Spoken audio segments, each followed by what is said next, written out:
4년제 대학의 추가 모집이 2025년 2월 21일 오늘부터 시작됩니다. 대교협이 오전 9시쯤에 선발 인원을 발표했는데요. 올해 추가 모집에 대해서 자세히 안내해 드리겠습니다.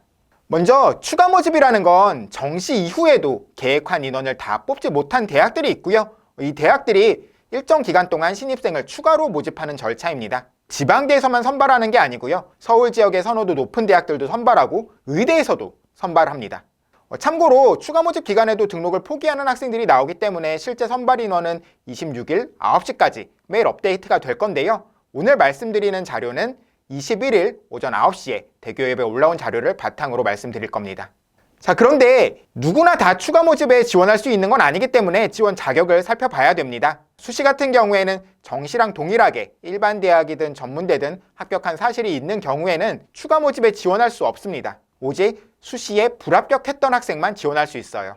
정시 같은 경우에는요, 일반 4년제 대학의 경우에는 이미 등록한 경우에, 4년제 대학에 이미 등록한 경우에는 지원이 불가능합니다. 하지만 합격했었더라도 등록하지 않은 학생과 최종적으로 20일 16시 전까지 등록을 포기한 학생들은 지원할 수가 있어요. 즉, 미등록한 학생과 불합격 학생은 지원 가능한 겁니다. 그런데 전문대는 조금 다릅니다. 정시에서 합격하고 등록까지 진행했더라도 일반 대학 추가 모집에 지원이 가능합니다. 그리고 과기원이나 경찰대 같은 특수대학은 수시 정시 합격 여부와 관계없이 지원할 수가 있죠. 이것처럼 지원 자격이 조금씩 다르니까요. 본인이 지원 가능한지 꼼꼼히 확인해 보셔야 됩니다.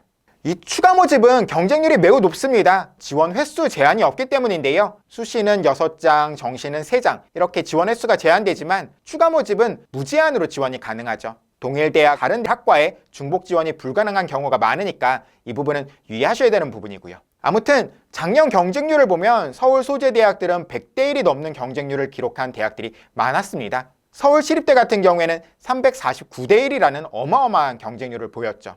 이런 경쟁률은 대학마다 차이가 있는데요. 거기에 크게 영향을 미치는 것이 모집 인원입니다. 작년 경쟁률을 보면 건국대와 동국대는 18명과 12명을 각각 선발했었는데 경쟁률이 200대 1 이상이었어요. 그런데 비슷한 정도의 선호도를 보인다고 할 수 있는 홍익대는 경쟁률이 76대 1이었죠. 이건 홍대 모집 인원이 40명으로 건국대, 동국대에 비해서 많았다는 점이 영향을 끼쳤습니다. 가급적이면 모집 인원이 많은 대학에 지원하는 게 합격 가능성이 조금은 더 높을 수 있는 거죠. 올해 인서울 대학들의 선발 인원은 오른쪽 화면과 같습니다. 10명 이상 모집하는 대학들을 정리했는데요. 건동홍 라인의 대학이 올해 무척 많이 선발합니다. 동국대가 70명으로 작년에 6배 가까운 인원을 선발하고요. 건국대도 43명으로 작년보다 2배 이상 늘었죠. 홍익대도 48명을 선발합니다. 이런 모집 인원을 보면 작년엔 홍익대 경쟁률이 낮았었지만 올해는 동국대 경쟁률이 상대적으로 낮을 가능성이 높아 보여요. 대학별로 보다 상세한 학과별 모집 인원은요, 어디가 사이트에서도 확인하실 수 있고요. 오늘 기준의 자료는 진학닷컴 홈페이지에도 올려두었으니까 영상 설명란에 있는 링크에서 확인해 보시면 됩니다. 또 앞에서 말씀드린 것처럼 추가 모집 인원은 변동될 가능성이 있으니까요. 관심 있는 대학의 상황은 진학 어플라이를 통해서 매일 확인해 보시는 것도 좋겠습니다. 추가 모집의 또 한 가지 특징은 인문계열 학과들이 자연계열보다 경쟁률이 높은 편이라는 겁니다. 작년 건국대 평균 경쟁률은 200대 1 정도였는데 미디어 커뮤니케이션 학과의 경쟁률은 700대 1이었어요. 이런 차이도 인문계열 모집 인원이 자연계열보다 더 적은 것이 영향을 끼치죠. 모집 인원이 적을수록 경쟁률이 높아지는 경향이 있다는 점을 꼭 참고해서 자신이 지원할 대학과 학과를 결정하시는 것이 좋겠습니다. 자, 그럼 아마 제일 궁금하신 것이 입시 결과일 텐데요. 추가 모집 입시 결과는 공식적인 통계 자료가 거의 없습니다. 다만 정시보다 합격선이 다소 높게 형성되는 경우가 많은 것 같아요. 학생들의 후기를 보면요, 정시보다 한 급감 정도는 낮은 대학에 합격하게 되는 것 같습니다. 예를 들어서 정시에서 중앙대에 아슬아슬하게 떨어졌다면 추가 모집에서는 건국대에 아슬아슬하게 합격하는 정도가 될 수 있는 거죠. 물론 정말 적은 사례긴 하지만 정시에 불합격했던 대학에 추가 모집으로 합격하는 경우도 있기는 한 것 같아요. 그러니까 지원 횟수에 제한이 없고 추가 모집 원서비는 비교적 저렴한 편이니까요. 내가 희망하는 학교에 다양하게 지원해보는 것이 좋을 것 같습니다. 다만 아까 말씀드렸지만 일반적으로는 정시보다 합격선이 조금 더 높다고 생각하시는 것이 좋을 것 같습니다. 의대나 치대 같은 메디컬 학과도 추가 모집을 하는데요. 일반 대학보다도 경쟁률이 훨씬 높습니다. 작년 충남대 의대는 790대 1이었고요. 건양대 의대는 670대 1 이랬었죠. 정말 너무 높은 경쟁률이기 때문에 합격 가능성을 점치기가 어려워요. 그런데 작년 을지대, 한림대, 계명대 의예과랑 목포대 약학과 같은 경우에는 상대적으로 경쟁률이 낮은 모습을 보이기도 했습니다. 그 이유는 이 대학들의 선발 전형이 농어촌이나 기회균형 같은 특별 전형이었기 때문인데요. 이런 지원 자격을 갖춘 학생이라면 적극적으로 고려해 볼 만합니다.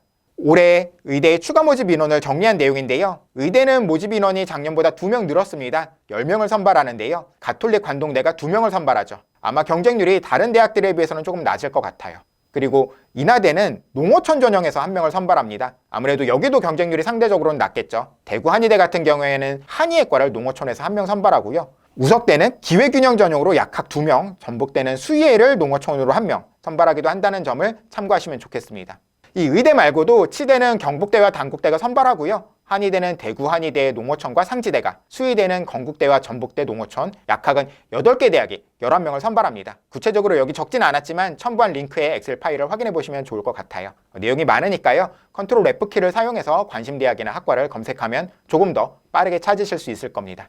이런 추가 모집은 인서울대학이나 아니면 메디컬 같은 학과에서만 선발하는 건 아닙니다. 지방대학의 선발 인원이 더 많죠. 그리고 모집 인원이 많다 보니까 경쟁률이 상대적으로 낮은 편입니다. 지방대학 중에서도 대학마다 선호도 차이가 있기 때문에 대학마다 다 다르겠지만 선발 인원 자체가 100명 이상인 경우도 많아서 정말 낮은 경쟁률을 보이기도 해요. 앞에서 소개했던 것처럼 주요 대학들도 선발하기는 하지만 각 지역의 대학에는 더 많은 기회가 있고요. 말씀드린 것처럼 여러 대학의 중복 지원이 가능하니까 적극적으로 지원을 고려해 보시면 좋겠습니다. 마지막으로 원서 마감 기한이 대학에 따라서 다릅니다. 일부 계약학과 같은 곳은 오늘 마감하기도 하고요. 내일, 24일, 28일 다 다르기 때문에 이것에 주의하시면 좋겠어요. 빠르게 마감하는 대학들 같은 경우에는 다시 또 2차 추가 모집, 3차 추가 모집 이런 선발을 하기도 합니다. 자, 이걸로 올해 추가 모집에 대한 설명을 마치려고 하는데요. 입시 결과가 다소 높게 형성되지만 아무래도 낮은 경쟁률을 보이는 곳에 지원한다면 조금은 더 찬스가 있을 수 있고요. 경쟁률은 모집 인원이 결정한다는 점 참고하시면 좋을 것 같습니다. 추가 모집은 2025학년도 대입의 정말 마지막 기회라고 할 수 있는데요. 이 찬스를 잘 살려서 좋은 결과 있으시기를 바라겠습니다. 감사합니다.